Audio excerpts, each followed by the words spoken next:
اس نبا کے متعلق میں نے سابقہ درس میں عرض کیا تھا کہ وہ حق و باطل کی کشمکش جس کا سلسلہ دراز حضرت نوح علیہ السلام سے شروع ہوا، نبی اکرم صلی اللہ علیہ وسلم کے دور میں آ کر وہ یوں کہیے کہ آخری مراحل میں داخل ہوا، اور حضور کی خود زندگی میں وہ 23 سالہ زندگی نبوت کی، اس میں بھی یہ پھر آخری ادوار میں یوں نظر آتا ہے کہ یہ آخری جو صورتیں ہیں قرآن کریم کی، بالخصوص 29ویں اور 30ویں پارے کی، تو یہ اس کشمکش کے جو آخری مراحل تھے نبی اکرم صلی اللہ علیہ وسلم کی زندگی میں، ان سے متعلق تھیں۔ اور اسی کے لیے پہلے میں نے کہا کہ یہ 30ویں پارے آخری پارے کی جو یہ آیت ہوئی، اما یتساءلون عن النبأ العظیم، میں نے کہا تھا کہ یہ نبأ العظیم جو ہے یہ وہ انقلاب عظیم ہے جو نبی اکرم صلی اللہ علیہ وسلم اور حضور کے رفقا رضی اللہ تعالیٰ عنہم کے ہاتھوں برپا ہونے والا تھا۔ اس کے متعلق ویسے تو تفصیلاً میں نے عرض کیا تھا، یہ ایک لفظ نبا جو ہے اس کی تھوڑی سی وضاحت ضروری ہے۔ عربی زبان کے روح سے 2 مادے ہیں۔ آپ کو اب معلوم ہے کہ عربی زبان تو چلتی ہی مادوں کے سر پہ ہے، یوں سمجھیے یہ پودوں کی جڑیں جیسے ہوتی ہیں۔ ایک تو ہے نون بے اور حمزہ، اور ایک ہے نون بے اور واو۔ نون بے اور حمزہ جو ہے اس کے معنی ہوتے ہیں خبر، اور اسی سے جو لفظ نبی بنا اس کے معنی خبریں دینے والا۔ یہودیوں کے ہیکل میں ایک منصب تھا، پروہت تھا ایک، وہ قسمت کے حال بتایا کرتا تھا، پیش گوئیاں کیا کرتا تھا، خبریں دیا کرتا تھا، تو اس کا مقام بہت بلند تھا۔ وہ قسمت کا حال بتانے والا، اس کا تو مقام بلند ہوتا ہی ہے، تو اس کو نبی کہا کرتے تھے۔ وہ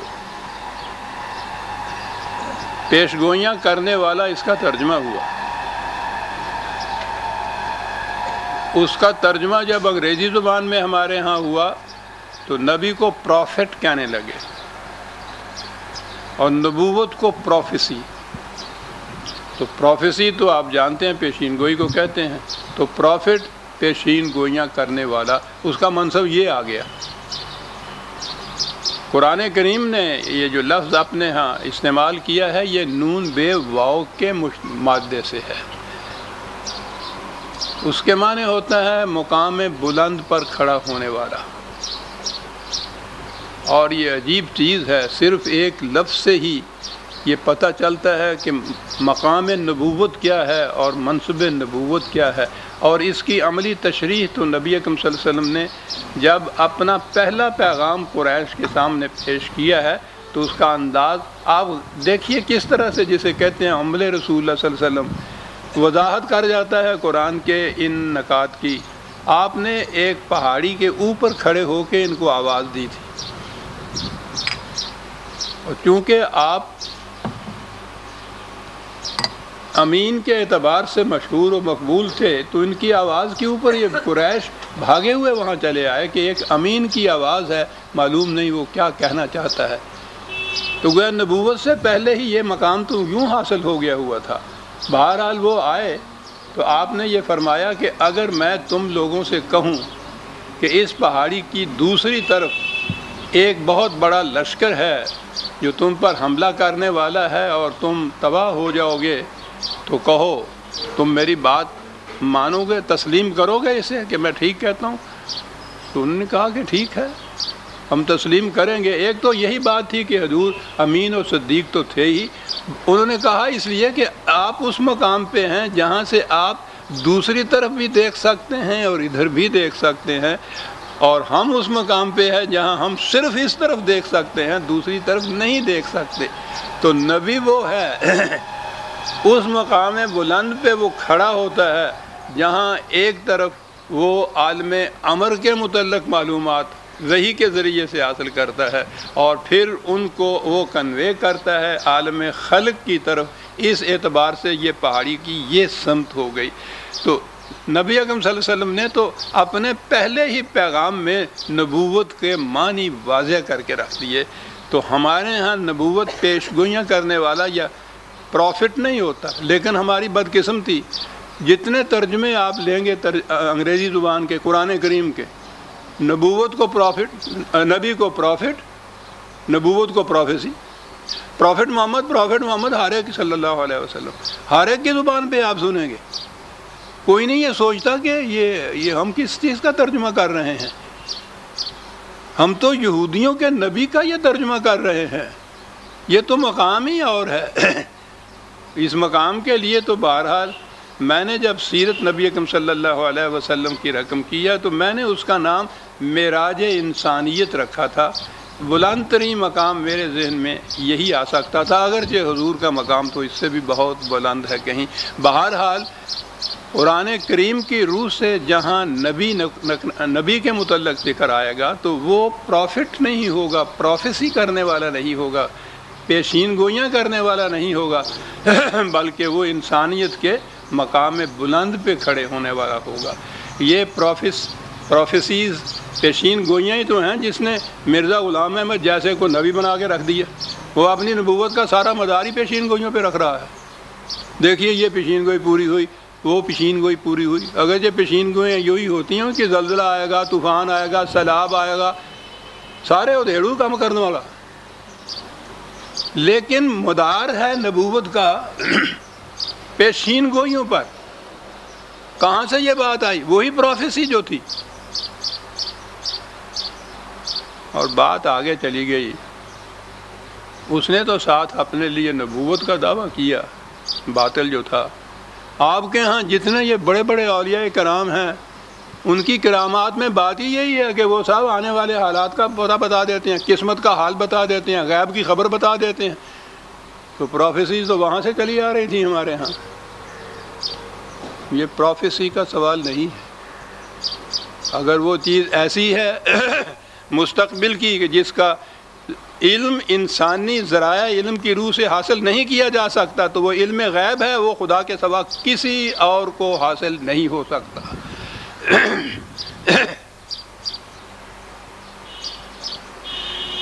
یہ تھی بہرحال نبأ العظیم۔ یہ نبأ جو ہے یہ نون بے حمزہ سے ہے، اس کے معنی ہیں خبر، انقلابی خبر جو تھی۔ اور تو اس کے متعلق یہ بات چلی آ رہی تھی کہ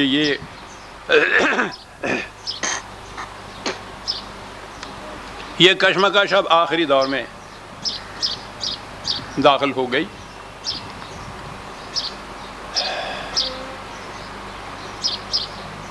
قرآن کریم کا یہ انداز مسلسل چلا آ رہا ہے، جہاں وہ اس قسم کا دعویٰ کرتا ہے کہ تمہاری غلط روش قانون مکافات عمل کی روح سے اس قسم کے تخریبی نتائج پیدا کرے گی۔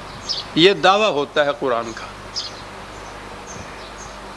اس کے معنی یہ ہوتے ہیں کہ یہاں تمام سلسلہ قانون کے تابع چل رہا ہے،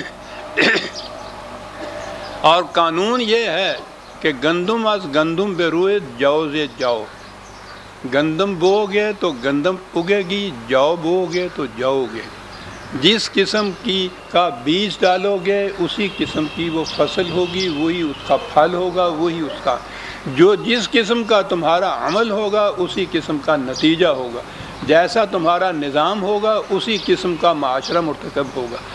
یعنی یہ ہے اصولی چیز جو قرآن بیان کرتا ہے، اسے یاد رکھیے، شروع سے آخر تک یہی ایک چیز ہے جو دہرایا جا رہا ہے۔ وہ اس کے لیے دلائل دینے کے انداز و اسالیب مختلف اس کے ہوتے ہیں، لیکن نقطہ ماسک کا بنیادی نقطہ اس کا یہی ہے کہ ہر عمل اپنا نتیجہ پیدا کرتا ہے۔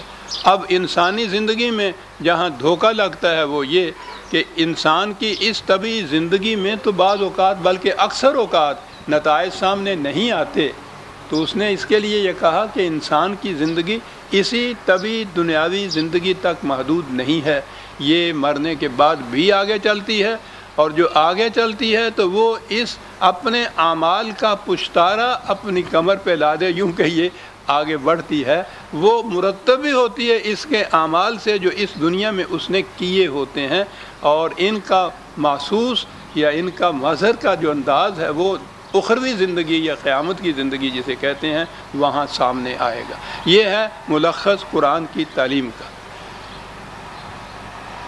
تو یہ پہلی آیات میں قرآن نے یہ بتا دیا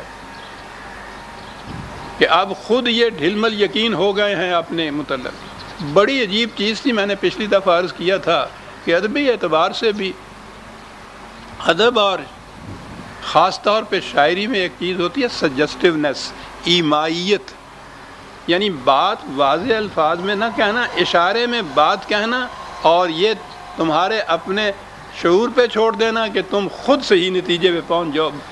یہ ادب میں بڑی لطیف چیز ہوتی ہے اور بڑی ہی وہ ایسی ذوق سلیم کو جا کے اپیل کرنے والی ہوتی ہے۔ لطف آتا ہے اگر ایمائیت جو ہے کسی شعر میں یا کسی ادب کے فکرے میں ہو۔ قرآن نے یہاں، قرآن کا میں نے عرض کیا تھا کہ ادبی اعتبار سے بھی اس کی مثال نہیں ملتی۔ تو انداز جو بیان کیا تھا قرآن نے بڑا عجیب لطیف انداز تھا ایمائیت کا۔ اما یتساءلون، اب یہ کس بات پہ چیمیں گوئیاں شروع کر دی ہیں انہوں نے؟ کہنا اس نے یہ تھا کہ اب وہ جو پہلا یقین تھا ان کا، جس کو لیے ہوئے یہ مقابل میں آئے تھے کہ یہ ہیں کیا، ہم ان کو مسل کے رکھ دیں گے، کچل کے رکھ دیں گے، ہم حق پر ہیں، ہمارے پاس قوت ہے، اور اس میں ان میں کسی قسم کا اختلاف نہیں تھا، کوئی تذبذب نہیں تھا، ایک چٹان کی طرح سامنے آئے تھے۔ قرآن کیا یہ رہا ہے کہ اتنے عرصے کے بعد جو متعدد طور پر شکستیں ان کو ہوئیں، حالات نے تبدیلی کی، خود ان کے اپنے اندر اب کیفیت پیدا ہو گئی ہے کہ یہ چیمیں گوئیاں کر رہے ہیں اس کے متعلق کہ یار بات کچھ ٹھیک بھی ہے، کچھ یہ سچے ہی نظر آتے ہیں، پتہ نہیں ہمیں کامیابی ہے۔ تو قرآن نے بات یہ کہنی ہے کہ جب کسی قوم کی زندگی میں یہ مرحلہ آئے کہ اس کے اپنے مقصد کے متعلق تذبذب پیدا ہو جائے تو سمجھ لو شکست ہو گئی اس قوم۔ کتنی بڑی عظیم چیز۔ اور پھر ہم فیہ مختلفون، چیمیں گوئیاں اور تذبذب ہی نہیں ہے، اختلاف کرنا شروع کر دی۔ بعد یوں اختلاف ہوا کسی قوم کے اندر کسی مقصد کے متعلق، کسی محاذ کے متعلق، بھائی یہ سمجھیے کہ یہ بس اس کی شکست کا پیش خیمہ ہے۔ سامنے دیکھا آپ نے بات کیا کہی قرآن نے، اور اصول کتنا بڑا عظیم دیا، لیکن وہی سجسٹیونیس یا ایمائیت کا جملہ۔ اور پھر میں نے جو عرض کیا تھا کہ وہ چیز کہ یہ وہ قیامت جو ہمارے ہاں تصور میں ہے، اس دنیا کے آخری وقت میں جو کہتے ہیں کہ پہاڑ ٹکرائیں گے، زمین پھٹ جائے گی، آسمان ٹوٹ جائے گا، ٹھیک ہے وہ تو ہونا ہے، لیکن یہ وہ قیامت نہیں ہے، اس لیے کہ اس کے متعلق ہے کلا سیعلمون، یہ ابھی دیکھ لیں گے اس انقلاب کو جس کا ذکر کر رہے ہیں ہم، ابھی سیعلمون، اور اتنے زور سے یہ کہا کہ ثم کلا سیعلمون، ارے پھر سن لو اس بات کو، ابھی دیکھ لیں گے، یہ بات کوئی دور کی بات نہیں ہے، ابھی آنا چاہتی ہے صاحب۔ ورنہ جہاں تک اس قیامت کا تعلق ہے آنے والی کا، ہمارے ہاں تو بعد میں یہ سلسلہ ہوا، یہ عیسائیوں کے ہاں ایک دور آیا ان کے ہاں کہ قیامت آنے والی ہے۔ یہ 1740 میں ایک پادری تھا جرمنی کا، بینجل، اس نے یہ کہا حساب لگا کر کہ 1836 میں قیامت آ جائے گی۔ اب جناب وہ جو 36 کے آنے کے قریب جو دن تھے، وہ لوگوں نے گھر بار چھوڑ، شہر چھوڑ باہر جنگلوں میں چلے گئے، گویا قیامت شہروں میں تو آنی ہے، جنگلوں میں چلے گئے، اور کیا کرتے بیچارے وہ، عجیب افراتفری مچ گئی اس قوم کے اندر، اس ملکوں کے اندر، یورپ کے اندر۔ وہ 1836 گزر گیا تو پھر دوسرے پادری اٹھے، انہوں نے کہا کہ نہیں، کوئی تھوڑی سی غلطی لگ گئی تھی، پنجابی جنوں ٹپلا کہندے ہیں، اس غلطی سے زیادہ جامع ہے وہ لفظ، حساب میں کوئی غلطی لگ گئی تھی، یہ اصل میں 1843 میں آئے گی، اور پھر وہی قیامت، وہ 43ویں گزر گئی، پھر انہوں نے حساب لگایا تو انہوں نے کہا 47 میں آئے گی، وہ بھی گزر گیا۔ پھر انہوں نے کہا اب جو ایک پہلا غلطی کر گیا ہے کہنے میں پھر فلاں سال میں آئے گی، اس کو لیے چلے جا رہے ہیں، اس کو جھوٹا کیسے کہہ دیں؟ کہنے لگے 61 میں آئے گی۔ اب جب 61 میں بھی نہ آئی تو تھک تھک کے ہر مقام پہ 2-4 رہ گئے، اس کے بعد ختم ہو گیا سلسلہ، پھر نہیں کسی نے اور پیشین گوئی کی۔ تو گویا یہ آنے کی صورت نئی نسل والوں کو میرا خیال ہے آج کل وہ بات نہیں ہوتی۔ ہم سے پوچھئے، بڑے بڑے پوسٹر لگے ہوئے ہوتے تھے، ہر دوسرے سال تیسرے سال شہر میں لگے ہوئے ہیں، جمع ہیں، لوگ دیکھ رہے ہیں۔ کوئی وہ ہمیشہ ایسا ہوتا، احمد خادم حرمین الشریفین نے یہ لکھا ہے، یہ ہوتا تھا۔ میری عمر کے بڑے بوڑھے اس کی تائید کریں گے، یہی ہوتا تھا نا۔ ایک تو میں نے کہا تھا سامنے میرے چاچا عطا اللہ ہے، وہ بڑے بڑے پوسٹ، اور اس میں پھر یہ اب قیامت آنے والی ہے اور طوفان آئے گا، پہاڑ ٹوٹیں گے، یہ ہوگا وہ ہوگا، یہ بڑا لمبا چوڑا ہوتا تھا۔ پھر وہ نیچے ہوتا تھا کہ وہ خواب آیا ہے، وہ احمد کوئی تھا کہ ان کو حضور نے فرمایا ہے کہ میری امت سے کہہ دو کہ اب وہ نمازیں پڑھیں، روزے رکھیں، یعنی وہ قیامت جو آنے والی ہے اس کو ایوارڈ کر رہے ہیں۔ ہاں تو یہ ہوا کرتا تھا، وہ آنے والی ہے قیامت صاحب پہ۔ وہ بھی کئی سال ہوتا رہا، اس کے بعد وہ سلسلہ بھی اب ختم ہو گیا ہوا ہے۔ لیکن یہ قرب قیامت کے متعلق یا قیامت کے متعلق جو ساعت ہے، اس پہ تو کئی کتابیں آپ کے ہاں ہیں، قرب قیامت کی نشانیاں کتابیں آپ کے موجود ہیں، اور وہ یہی ہیں، وہ قرآن کی آیتیں، یہ نبأ عظیم کی یا یہ کشمکش کی۔ کسی کی نگاہ اس پہ نہیں کی، اس نے تو کہا ہے کلا سیعلمون، اور کہا ہے قریش سے، اور کہا ہے آج سے 1400 سال پہلے، اور ہم اس آنے والی قیامت کے متعلق یہ نشانیاں ڈھونڈ رہے ہیں سامنے۔ بہرحال یہ وہ تھا انقلاب عظیم۔ اب یہ کہنے کے بعد یہ آئے گا، پھر وہ قرآن آ گیا اپنے اسی انداز کی طرف، اسی اسلوب کی طرف کہ وہ خارجی کائنات میں جو جس انداز سے یہ سلسلہ جاری اور ساری ہے، وہ قانون کے زور پہ چلتا ہے۔ اس لیے وہ ہمیشہ پہلے شواہد خارجی کائنات کے پیش کرتا ہے، دوسرے شواہد ہوتے ہیں تاریخی اقوام سابقہ کی زندگیوں۔ تو یہاں اتنا کچھ کہنے کے بعد کلا سیعلمون، اب آیا وہ اپنے اس انداز پہ، الم نجعل الارض مہادا، غور کرو تو سر، ہمارے قانون کی زنجیریں کتنی محکم ہیں۔ میں نے پہلے بھی یہ عرض کیا تھا، شاید پچھلی دفعہ بھی، کہ آج سے 1400 سال پہلے جب پورے کرۂ ارض میں بھی ابھی تصور یہ نہیں تھا زمین کے متعلق کہ زمین گھومتی ہے، اور وہ بھی عرب کی سرزمین میں جہاں یہ عام نوشت و خوان کا ذریعہ بھی بہت محدود تھا، علم تو ایک طرف رہا، اس زمانے میں عرض کے متعلق کہنا۔ پھر میں وہ آیت دہرا دوں، یہ آیات جو ہیں ان کے حوالے رکھتے چلے جائیے اپنے ساتھ۔ 3-4 مرتبہ قرآن میں یہ چیز آئی ہے، کم از کم ایک حوالہ تو میرے سامنے ہے، 31/10 ہے دیا، خلق السماوات بغیر عمد ترونها، 31/10، وَأَلْقَى فِي الْأَرْضِ رَوَاسِيَ أَن تَمِيدَ بِكُمْ، یہ ساتھ تمیدہ و بکم عجیب چیز ہے کہ وہ گھوم رہی ہے تمہیں اپنے ساتھ لیے ہوئے۔ تو یہ عجیب چیز ہے، کسی گھومنے والی چیز کے اوپر ہم بیٹھے ہوئے ہوں تو ہمیں تو ایسا چکر آئے گا، تو پتہ چلے گا اس کے ساتھ گھوم رہے ہیں۔ لیکن قرآن یہ کہہ رہا ہے کہ وہ تمہیں ساتھ لیے ہوئے گھوم رہی ہے۔ 1400 سال پہلے عرب کی سرزمین میں ایک شخص جو نبوت سے پیشتر ان پڑھ تھا، وہ یہ بات کہہ رہا ہے کہ زمین گھوم رہی ہے بیکم تمہیں ساتھ لیے ہوئے، اور یہ 2-3 مرتبہ قرآن کے اندر دہرایا گیا ہے۔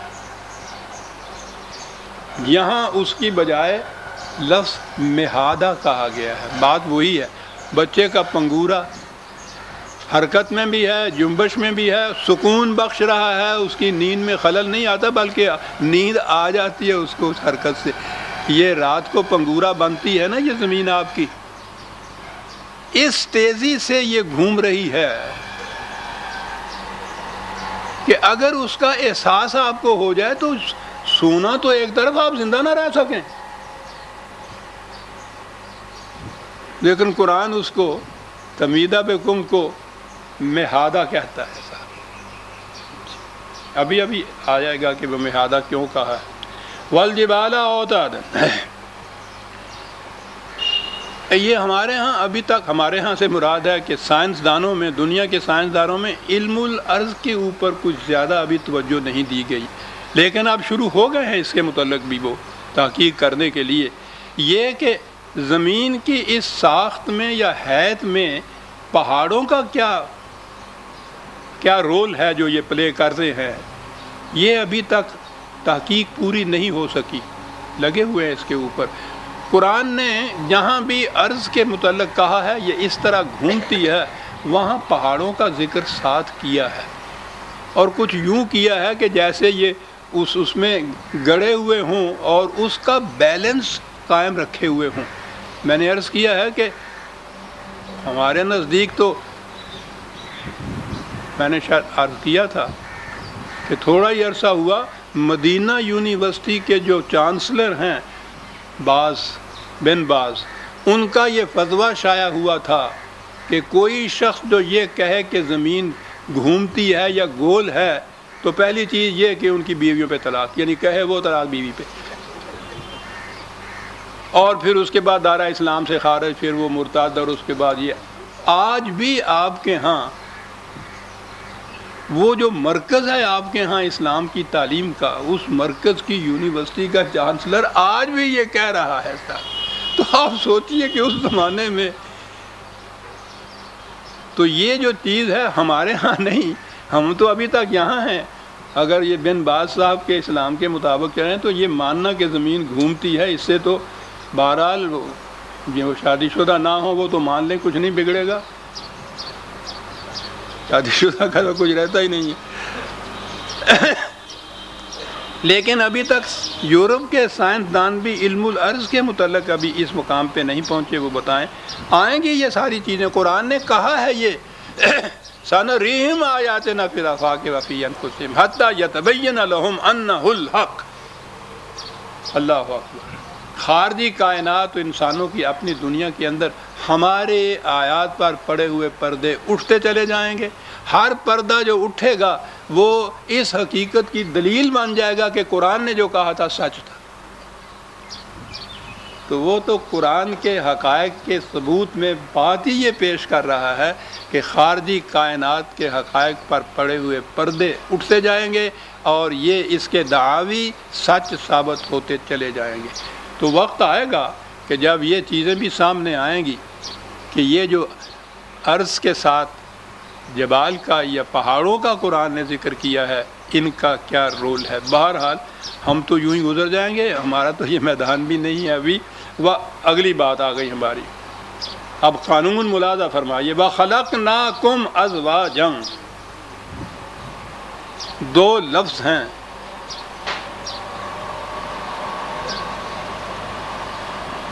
پہلے جو کچھ ہوا کرتا تھا اس کو تو چھوڑ دیجئے، اب آج آپ کے دور میں تو اس مسئلے نے بے حد شدت اختیار کر رہی ہے نا کہ عورتوں کے حقوق کیا ہیں۔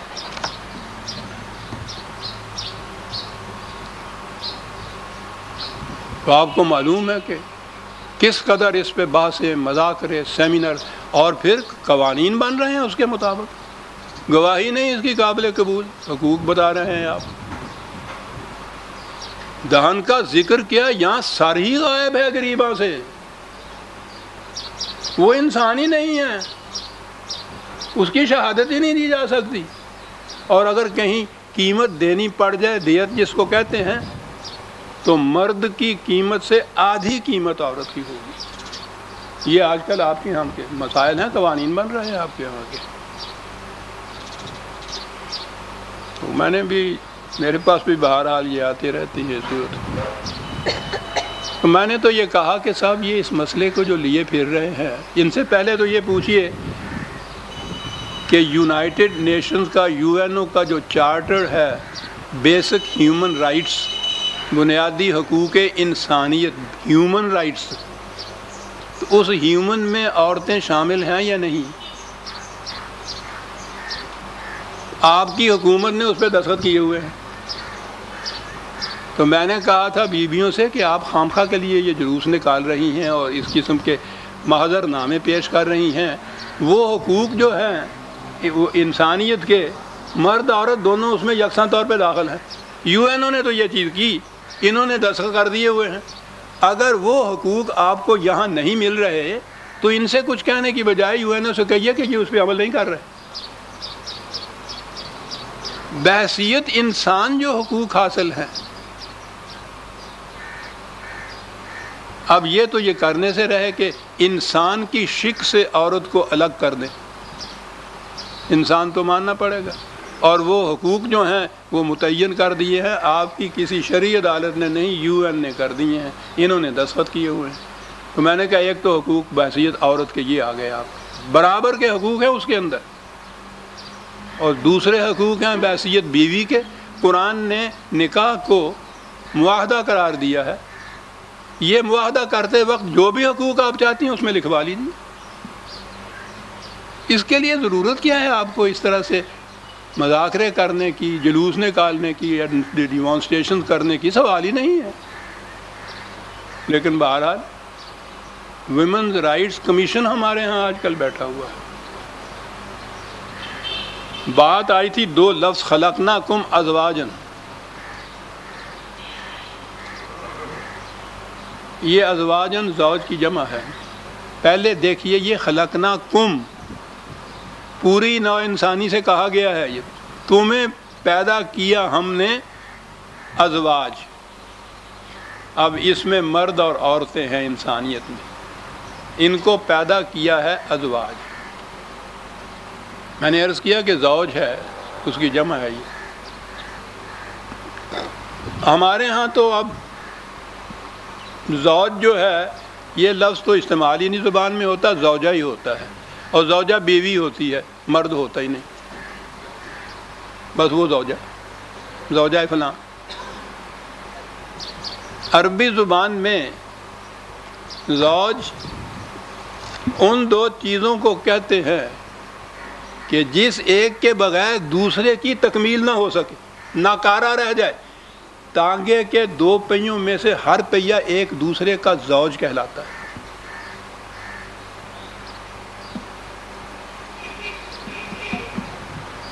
خلقناکم، پوچھئے یہ کم کے کیا معنی؟ پوری انسانیت کے لیے آیا جی۔ کیسے پیدا کیا تم لوگوں؟ ازواجن، پیدا ہی اس طرح سے کیا ہے تم کو، عورت اور مرد کو، کہ ایک کے بغیر دوسرے کی تکمیل ہی نہیں ہو سکتی، وہ بیکار ہو کے رہ جاتا ہے۔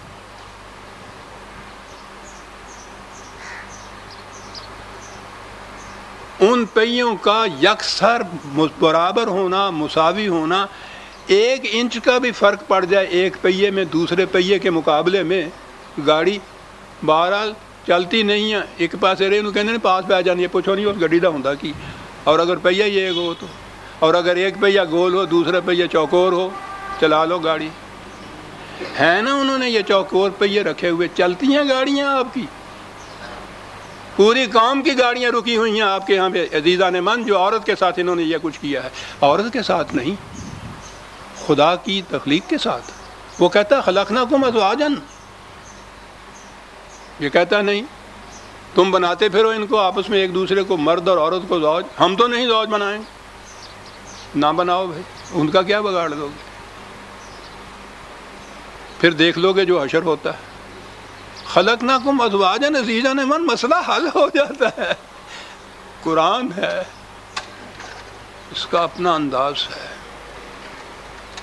سوال ہی یہاں نہیں کہ الگ الگ حقوق کا تعین کیا جائے، نہ دو حقوق ان کو، دوسرا پہیہ ہے نہیں، چلا لو گاڑی۔ خلقناکم ازواجا، وہ آپ نے غور فرمایا کہ قرآن کس انداز سے اتنے اتنے بڑے مسائل معاملات کو حل کر کے رکھ دیتا ہے ایک لفظ ازواج سے۔ قرآن نے یہ زوج کا لفظ خاوند کے لیے بھی استعمال کیا، خود قرآن میں یہ ہے، تو وہ تو کرنا ہی تھا جب اس نے ازواج کہا ہے دونوں کو۔ بس جس آئین میں، جس نظام میں، جس معاشرے میں یہ ایک دوسرے کے زوج نہیں ہیں، وہ غیر قرآنی معاشرہ ہے، خدا کی مشیت کے خلاف ہے، اس کی تخلیق کے خلاف ہے۔ وہ کہتا ہے خلقناکم ازواجا۔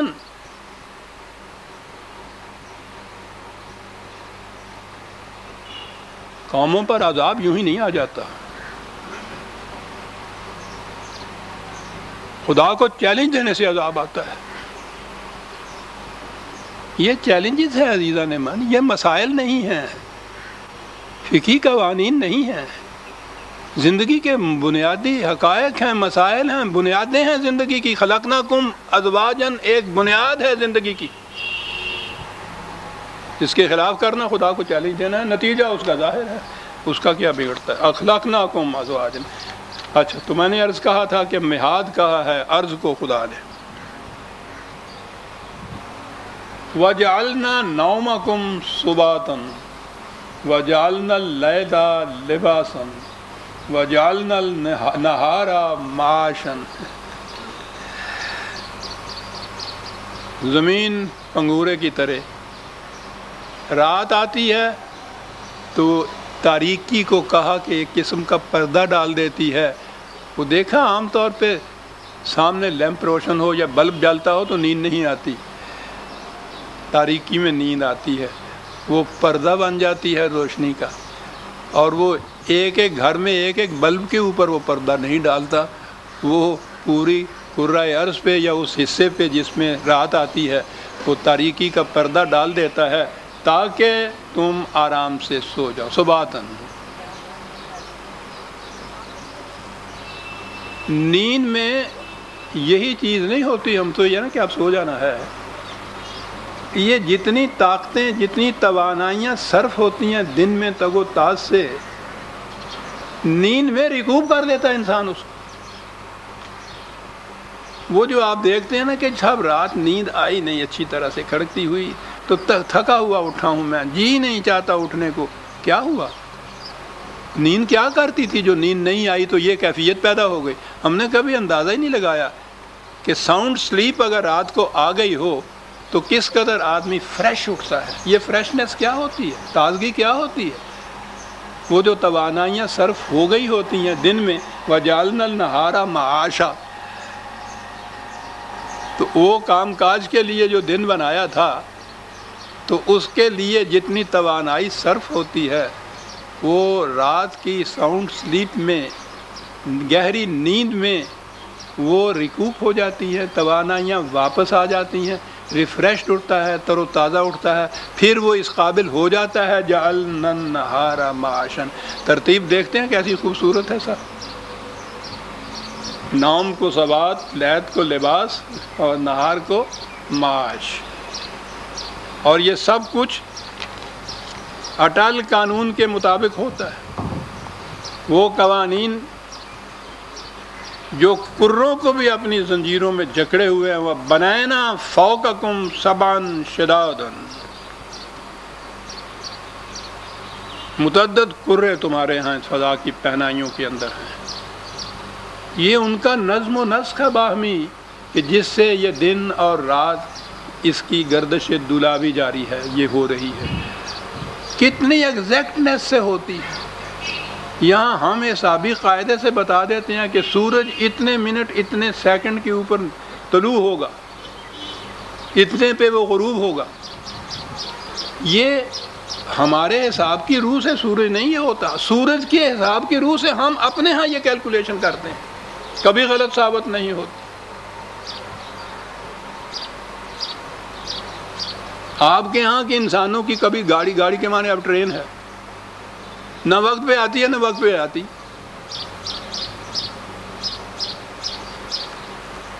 جب پوچھو یہ کیا ہے کہ جی ہوا پانی کا کھیل ہے گا، کسی دی اختیار ہی تھوڑا ہے گا، اختیار چیز نہیں ہے گا. ٹھیک ہے، وہ غنیمت ہے کہ وہ چیزیں تمہارے اختیار میں نہیں رکھیں. کہیں اگر سورج چاند بھی ان کے اختیار میں ہو جاتا پوچھو ہی نہیں کیا اجر برپا ہوتا تھا. وجعلنا سراجن وہابا، ایک ہی چیز میں سورج پیدا کیا، روشنی بھی دی، حرارت بھی دی. ہم نے دو لفظ پڑھے، زیادہ سے زیادہ ان کے دو معنی یہ لیے. سائنسدان سے پوچھو کہ حرارت کا اور روشنی کا زندگی کے ساتھ کتنا گہرا تعلق ہے.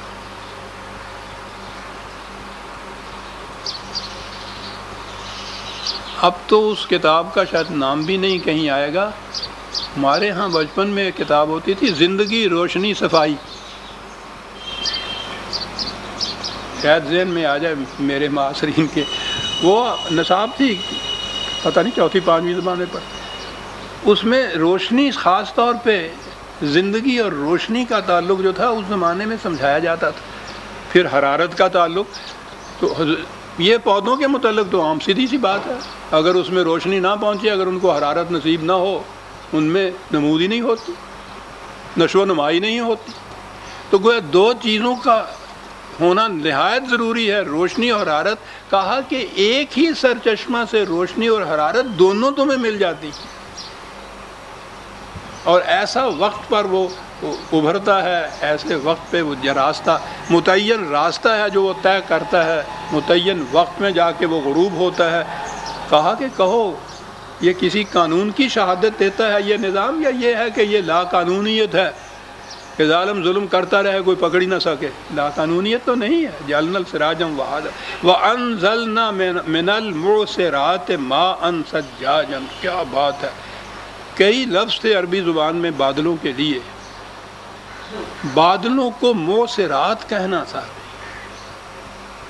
واہ!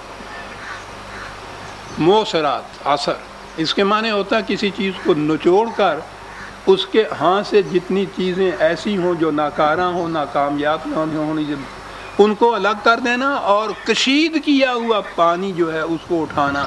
کشید کیے ہوئے پانی کو بادل کہنا. آج سمجھ میں بات آتی ہے جو کہتے ہیں کہ سارا نظام جو آپ کے ہاں فطرت کا واٹر ورس کا چل رہا ہے، اس کی بنیاد یہ ہے سمندر کا پانی تو ایک گھونٹ بھی آپ نہیں پی سکتے، وہ تو ہلاکت ہوتی ہے. پھر اس کے اندر جو کثافتیں ملی ہوئی ہوتی ہیں وہ ایسی نہیں ہوتی کہ فلٹریشن سے وہ دور ہو جائیں، وہ اس کو محلول کہتے ہیں. اس میں ایسی حل ہوئی ہوتی ہیں کہ صرف ڈسٹلیشن سے الگ ہو سکتی ہیں، وہ فلٹریشن سے نہیں. یہ نہیں ہے کہ کوئی ململ کا کپڑا یا اس قسم کی چیز لی، پانی ڈال دیا اس میں، یہ ٹھیک ہے دردرے مادے جن کو کہتے ہیں وہ تو اس کے اندر آ جائیں گے، لیکن جو حل ہوا مادہ اس کا ہوگا وہ تو اس میں نہیں آئے گا، وہ تو ڈسٹلیشن سے آئے گا.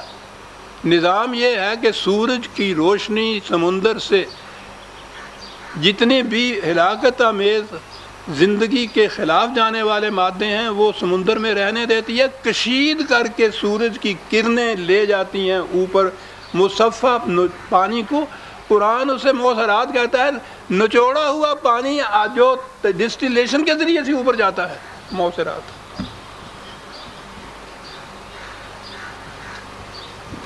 اور عربی کے مرادفات کیا کام دیتے چلے جا رہے ہیں سب. تو قرآن آ ہی سکتا تھا اس زبان میں. یہاں جو محیر العقول نظام قانون کا بتایا ہے نا، اس کے لیے معصرات کا لفظ آ رہا ہے، ورنہ صاحب کا لفظ بھی تو تھا. معصرات مان سجاجن لے جاتے ہیں اس طرح سے کشید کر کے، اور پھر بلیوں اچھلتا ہوا پانی تمہارے اوپر، صاف مقدر پانی تمہارے اوپر برستا ہے، تاکہ لنخرج بہی حبا و نباتا و جنات الفافا، تاکہ اس میں سے اجناس بھی اگے، سبزیاں ترکاریاں بھی اگیں، پھل بھی پیدا ہوں. ایک ہی قسم کا پانی مختلف اقسام کی چیزیں اس میں سے پیدا ہوتی چلی جاتی ہیں اس کے ذریعے سے. کہتا ہے یہ جو پیدا ہوتی جاتی ہیں ان کو تم دیکھتے ہو، نظام کیا ہے؟ جو بیج بوتے ہو اس قسم کا پھل آتا ہے۔ بات ساری یہ کہنی تھی۔ تو کہا کہ اگر یہ خارجی کائنات میں یہ اصول و قانون ہمارے ہاں کا جاری و ساری ہے تو تم اس کائنات سے الگ ہو کہیں، تم پہ قانون یہ نافذ نہیں ہوگا۔ یہ ساری چیزیں آ گیا وہ جس کے لیے یہ اتنا کچھ کہا گیا تھا۔ یہ سب کچھ کہنے کے بعد کہا یہ کہ انا یوم الفصل کان میقاتہ، یہ سب کچھ ہم نے تمہیں اس لیے کہا، یوم الفصل یہاں کہا ہے۔ کیا خوبصورت باتیں ہیں، چونکہ وہ نباتات، پودے، جنسیں، فصلیں، اجناس، پھل، یہ چیزیں کہہ رہا تھا نا۔ وہ فصل تو آپ کے ہاں کہتے ہیں، ہمارے ہاں ہارویسٹ کو ہے نا یہ، اور فصل کہتے ہیں الگ الگ کر دینے والا، فصل کہتے ہیں نتیجہ کسی عمل کا جو عمل سے الگ ہو جاتا ہے۔ کہا کہ ان تمام چیزوں کے بعد تم کس نتیجے پہ پہنچتے ہو؟ وہ یہی ہے نا کہ یوم الفصل جو ہے، ہارویسٹ کا جو وقت ہے، کاٹنے کا جو ہے بونے کے بعد، کانا میقاتا، قانون کی روح سے وہ مقرر ہے، متعین ہے۔ میقات کسی کام کے لیے جو مقرر وقت ہوتا ہے کسی چیز کا، وہ میقات کہلاتا ہے، اور وہ مقرر ہوتا ہے۔ فصل والوں سے یہ پوچھئے، ذمہ داروں سے، وہ جو وقت مقرر ہوتا ہے وہ کس طرح سے آتا ہے صاحب؟ اب تو معلوم نہیں یہ کیا کیا تبدیلیاں پیدا ہو گئی ہیں خارجی کائنات میں بھی، ابھی اس کے متعلق کچھ سائنسدان بھی کسی نتیجے پہ پہنچے نہیں ہیں۔ اس وجہ سے یہ موسموں کی تبدیلیاں جو بالکل لگے بندے قانون کے مطابق پہلے ہوا کرتی تھیں، اب یہ بھی آرڈیننسز کے ذریعے ہونی شروع ہو گئی۔ یہ معلوم ہی نہیں ہوتا کہ کتنے عرصے تک یہ گرمی کا موسم رہے گا، یہ خشک گرمی رہے گی، کب وہ بارش آئے گی، کب وہ ہوا چلے گی۔ ورنہ ہمارے ہاں کا ذمہ دار یوں آسمان کی طرف دیکھ کے کہہ دیتا تھا کہ چوتھے دن وہ کیا کہتے تھے، پروا آئے گا اور اس میں یہ ہوگا، وہ چوتھے دن پروا آتا تھا۔ وہ اس کی دانش مندی نہیں تھی، اس کا تو تجربہ تھا، وہ قانون تھا جس کے متحد یہ کچھ ہوتا تھا۔ یوم الفصل کان میقاتا، یہ جو اب اس میں جواب آ گیا کہ صاحب یہ جو کچھ ہمیں ڈرا رہے ہو، یہ ہوگا وہ ہوگا، یوں تباہی آئے گی، تم ختم ہو جاؤ گے، وہ ہوتا کیوں نہیں ہے؟ وہ قرآن نے کہا کہ وہ جو مہلت کا وقفہ درمیان میں ہم نے رکھا ہوا ہے، تمہارے ہزار بےتابیوں کے باوجود، بےتابیاں نہیں، تمہاری طعن و اعتراض کے باوجود بھی ہم اس میں تبدیلی نہیں کرتے۔ ورنہ آ جاتا ہے نا غصہ کہ روز جو آ کے اس طرح دیا چوبیاں دیندے پے ہو، پھر وہ آتی کیوں نہ تباہی، لاتے کیوں نہیں ہو تم؟ بڑی چیز تھی۔ حضور سے تو یہ کہا کہ وَاصْبِرْ عَلَىٰ مَا يَقُولُونَ، برداشت کرو جو یوں کچھ کہتے ہیں۔ خود اللہ میاں کو نہیں اس میں یہ غصہ آیا کہ اچھا یہ کہتے ہو کہ لو یوں تو یوں ہی صحیح بچوں، نہیں صاحب، وہ قانون والا خدا ہے، جذباتی خدا نہیں ہے، اسے غصہ نہیں آتا، اسے خوشی نہیں ہوتی۔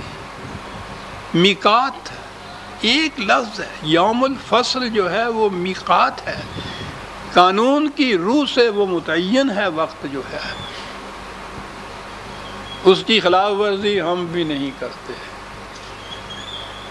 اور جو بھی خدا کے نام کے اوپر اس دنیا میں نظام اقتدار قائم کرے گا، خدا کی صفات میں یہ صفت اس کے لیے ہوگی کہ قانون کے خلاف وہ کبھی نہیں کرے گا۔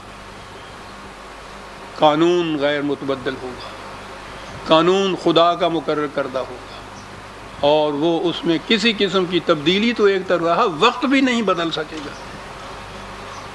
میقات، یوم الفصل کان میقات،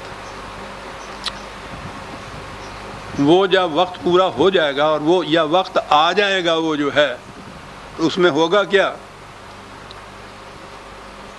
یوم ینفخ فی الصور فتأتون افواجا، یہ لفظ بھی ایک صاحب نفخ صور یہ قرآن میں آتا ہے، ترجمے ہمارے ہاں ہوتے ہیں جب سور پھونکا جائے گا، پھر اس کے بعد وہ تصور ہوگا کہ قیامت کے دن وہ ایک فرشتہ سور سرنا کو کہتے ہیں، وہ نرسنگا ہوتا ہے، بگل جس کو آج آپ کہتے ہیں، تو بگل کو بجایا جاتا ہے۔ جنگ کے زمانے میں جنگ کے لیے تو یہ بگل، آج بھی بگل کام دیتا ہے، اور اس زمانے میں تو بگل ہی آواز ہو سکتی تھی، بڑی آواز، لاؤڈ سپیکر ہوتے نہیں تھے، اس کو بھی کہتے تھے۔ نفخ فی الصور کے معنی ہوتے تھے کہ اس میں پھونکنا، معنی لیے جاتے تھے میدان جنگ کا۔ قیامت میں یہاں والوں کے متعلق یہ لفظ نہیں استعمال کرتے تھے، ہمارے ہاں کے مفسر۔ قیامت میں ایک فرشتہ سور پھونکے گا، نرسنگا، اور پھر یہ مردے قبروں سے اٹھیں گے، اور اٹھ کے تو وہ وہاں میدان حشر میں جائیں گے۔ یہ تصور ہمارے ہاں یہ سور کا تھا، معاف رکھیے گا۔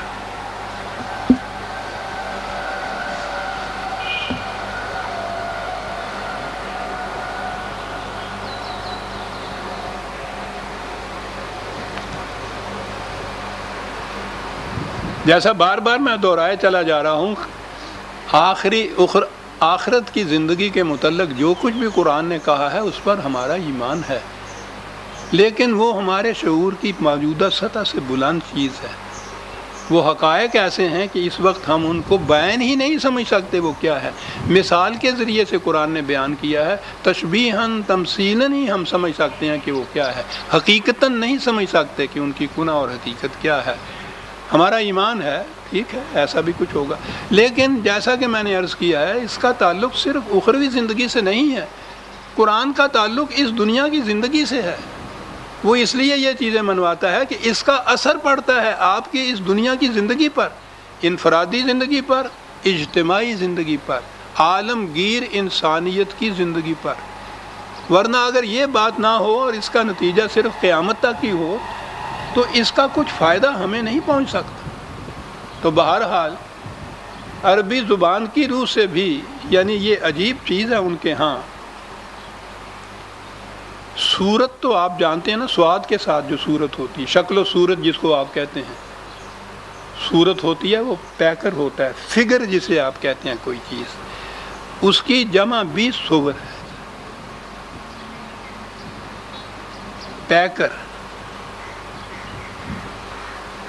وہ پیکر جن میں توانائیاں نہیں رہتی ہیں، ان میں نئی توانائیاں پھونک دی جائیں گی۔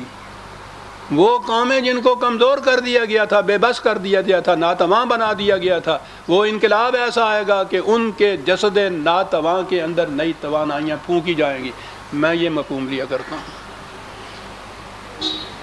اور اس کے لیے اگلی آیت اگلی صورت جب آئے گی نا، وہاں اس کی تفسیر ملے گی کہ یہ جو انقلاب والے ہیں، یہی بات نہیں ہے کہ یہ خود اپنی کامیابی اور اپنی فتح چاہتے ہیں، اپنا غلبہ چاہتے ہیں، ورنہ عام طور پہ تو مقصود یہی ہوتا ہے سلطنتوں کا بھی، افواج کا بھی، کہ اپنا غلبہ، اپنی وکٹری۔ وہاں کہا ہوا کہ یہ بات نہیں ہے، بات تو وہاں تفصیل سے بحث کروں گا۔ کہا یہ ہے کہ یہ وہ ایک مثال جو ہے وہ عرض کر دوں، وہ بچپن کے پڑھی ہوئی یہ چیزیں بھی کام آ جاتی ہیں۔ وہ تصوف والے اور شریعت والوں کی تو آپس میں کھٹ پٹ چلی آتی ہے نا، یہ تو وہ تصوف والے کہا کرتے تھے کہ یہ شریعت والے یہ ٹھیک ہے، یہ دریا میں چھلانگ لگاتے ہیں، تیرنا جانتے ہیں تاکہ خود دوسرے کنارے جا لگیں، اور تصوف والے ہم بھی دریا میں چھلانگ لگاتے ہیں تاکہ ڈوبنے والے کو بچا کے لے جائیں۔ ہے تو بڑی چیز، قرآن آگے چل کے بتائے گا کہ یہ جو غلبہ اپنا چاہتے ہیں، اپنی کامیابی چاہتے ہیں، اس لیے نہیں کہ یہ خود دریا کے پار ہو جائیں، یہ اس لیے چاہتے ہیں کہ وہ جو پار خود نہیں ہو سکتے ان کو ساتھ لے کے پار ہو جائیں۔ یہ تھا، اگلی صورت میں آئے گی یہ بات۔ تو یہ جو قرآن نے یہ کہا کہ ان کے یہ تو غالب آئیں گے ہی، ان کے غلبہ سے وہ قومیں کہ جن کو کچل کر رکھ دیا، کمزور بنا دیا، ناتواں بنا دیا، جن کو جسد بے جان بنا دیا ہے، ان کے ان پیکروں میں اثر نو توانائیاں پھونکی جائیں گی، اور کیفیت یہ ہوگی فتاتون افواجا، یہ واضح کر دیا اس بات میں کہ جو 2 قدم نہیں چل سکتے فوج در فوج آئیں گے، پھر یدخلون فی دین اللہ افواجا اذا جاء نصر اللہ والفتح، دیکھا نا کیا اس کا نتیجہ ہوگا، یدخلون فی دین اللہ افواجا۔ تو یہ جو ہے نفخ صور، ان دونوں مفاہیم میں سے میں اس کو ترجیح دیا کرتا ہوں، یہ جو سباق سیاق کہلاتے ہیں کہ جو چلا آتا ہے موضوع یا مضمون، اس کے اندر کیسے فٹ ان ہوتی ہے بات، یہی تدبر فی القرآن ہے، اسے یاد رکھیے کہ یہ جو مختلف مرادفات کی روح سے مختلف معنی ہوتے ہیں، ان میں سے کوئی ایک معنی آپ نے منتخب کرنا ہوتا ہے کہ یہاں کون سا معنی ہو، یہ بات کے سیاق و سباق اور مفہوم کے اعتبار سے ان میں سے کون سا معنی فٹ ان کرتا ہے، یہ ہے تدبر فی القرآن۔ فتاتون افواجا اس طرف ذہن کو لے آتا ہے کہ یہ ان کے لیے ہے جو چل نہیں سکتے تھے اپنے پاؤں، انہیں اس قابل بنا دیا جائے گا کہ فوج در فوج جائیں گے، اور اس سے پھر کیا ہوگا، وَفُتِحَتِ السَّمَاءُ فَكَانَتْ أَبْوَابًا۔ یا تو یہ بلندیاں جو ہیں، آج تو ہم یہ بھی کہہ سکتے ہیں کہ وہ چاند پہ بھی گئے اور مریخ پہ بھی گئے، یہ نہ بھی ہوں، سماوات کے معنی اگر مرادفات کی روح سے لیے جائیں، یہ بڑے بڑے اپنے آپ کو بلندیوں پر سمجھنے والے لوگ جو تھے، آسمانوں پہ چڑھے ہوئے، آسمانوں کی بلندیوں پہ چڑھے ہوئے، ان کے ہاں کے چوپٹ دروازے کھول دیے جائیں گے۔ وَسُيِّرَتِ الْجِبَالُ فَكَانَتْ سَرَابًا۔ پھر میں نے عرض کیا کہ جبال عربی زبان میں یہ بڑے بڑے سردار جو ہوتے تھے، اخوان ہوتے تھے، ان کو جبال کہا کرتے تھے، جو گڑے ہوئے ہوں، جن کے کھونٹے، جن کو زام یہ ہو کہ ہمیں کون اٹھا سکتا ہے، ہمیں کون اپنے مقام سے ہلا سکتا ہے۔ قرآن نے یہ کہا کہ یہ اپنے مقام سے ہل جائیں گے، ایسی ریت بن جائیں گے۔ کیا بات ہے سراب کا یہاں کہنے، سوریت علی بات بڑی عمدہ تھی، پہاڑ اپنے مقام سے ہل کے ریت کے ذروں کی طرح ہو، اور وہ ذرے ایسے، سراب آپ کو معلوم ہے نا کیا ہوتا ہے، یکسر فریب۔ یہ جو یہاں تو ہمارے ہاں وہ ریت ہوتی نہیں، یہاں کبھی کبھی یہ ابھی یہ جو موسم گرمی کا ہے، یہ جو سڑکیں ہمارے ہاں ایسفلٹ کی، دوپہر کے وقت دور سے آپ دیکھیے تو دور سے سڑک پہ پانی نظر آتا ہے آپ کو، وہ پانی نہیں ہوتا، فریب نگاہ ہوتا ہے۔ تو یہاں تو یہ کبھی کبھی ہوتا ہے، صحرا میں تو یہ فریب عام ہوتا ہے، دور سے کھڑا ہوا، اور وہاں پانی کی تلاش مسافر کے لیے پوچھو نہیں، زندگی موت کا سوال ہوتا ہے۔ دور سے دیکھتا ہے کہ دور تک پانی ہی پانی ہے، وہ لپکتا ہے اس کی طرف، قریب جاتا ہے تو وہ نظر آتا ہے کہ پانی نہیں، وہ بھی صحرائی تھا۔ تو جو چیز اس طرح سے فریب دے کہ ہو تو صحرا اور پانی بن کر دکھائی دے، کیا تشبیہ ہے قرآن کی، کہ یہ جو اتنے اتنے بڑے نظر آ رہے ہیں، تم دیکھو گے، ان کے قریب جا کر دیکھو گے تو یہ پانی نظر نہیں آئے گا، نخلستان کا چشمہ نہیں یہ ہوگا، فریب کا دریا اور سمندر ہوگا۔ یہ بڑے بڑے جو ہیں، ان کی ترہ بازیاں جو ہیں، ان کے پیچ و خم کھل جائیں گے، یہ ہے ابواب کا کھل جانا، اور ان کی کیفیت یہ ہوگی کہ اپنے مقام سے ہل جائیں گے اور فریب نگاہ بن جائیں گے ساتھ۔ یہ اس لیے کہ اِنَّ جہنم کانت مرصادا،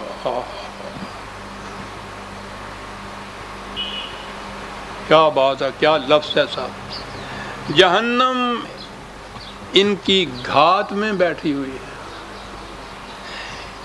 کہیں وہاں جا کے جو آئے گی جہنم وہ دیکھی جائے گی، وہ گھات میں کیا بیٹھی ہوئی ہوگی، جہنم ان کی گھات میں بیٹھی ہوئی ہے۔ اور جہنم کے تمانے آپ کو معلوم ہے، جہاں انسانیت کو جلایا جائے۔ یہ ایک وادی تھی اس زمانے میں، اس میں وادی میں ایک دیوتا تھا ان کے ہاں، اس دیوتا کے سامنے زندہ انسان کو جلایا جاتا تھا اور قربانی دی جاتی تھی۔ تو وہ اس وادی کا نام ہی جہنم تھا، کہ جس میں انسانیت کو جلایا جائے۔ ہر وہ معاشرہ جس میں انسانیت کو جلایا جائے جہنم ہے، اور جلایا اس طرح جاتا ہے کہ جہنم ہوتی ہے، رک جاتا ہے ایک مقام پہ، آگے نہیں بڑھ سکتا جہنم کہا۔ وہ جہنم جو ہے وہ ان کے گھات میں بیٹھی ہوئی ہے۔ 2-3 منٹ شیخ صاحب، اچھا جی 2-3 حوالے ہیں، ان کو لکھ لیجئے۔ یہ بڑی اہم چیز ہے کہ وہ تصور جو ہمارا ہے نا کہ جہنم وہیں جا کے آئے گا، وہاں آئے گا، پھر میں بار بار یہ عرض کر دوں، لیکن ہزار حیف، میں نے پچھلے دفعہ شاید یہ شعر پڑھا تھا، ہزار حیف نہ بینی قیامت موجود۔ یہ جو اس وقت جہنم ہے جس کے اندر ہم ہیں، اس طرف نگاہ نہیں ہماری جاتی۔ 29/54، 29/24، وَإِنَّ جَهَنَّمَ لَمُحِيطٌ بِالْكَافِرِينَ۔ وہ جو انکار کرتے ہیں مکافات عمل کے قانون سے، ان کو تو گھیرے ہوئے ہے چاروں طرف سے جہنم۔ محیط اس چیز کو کہتے ہیں جو اس وقت احاطہ کیے ہوئے ہو، گھیرے ہوئے ہو اس کا۔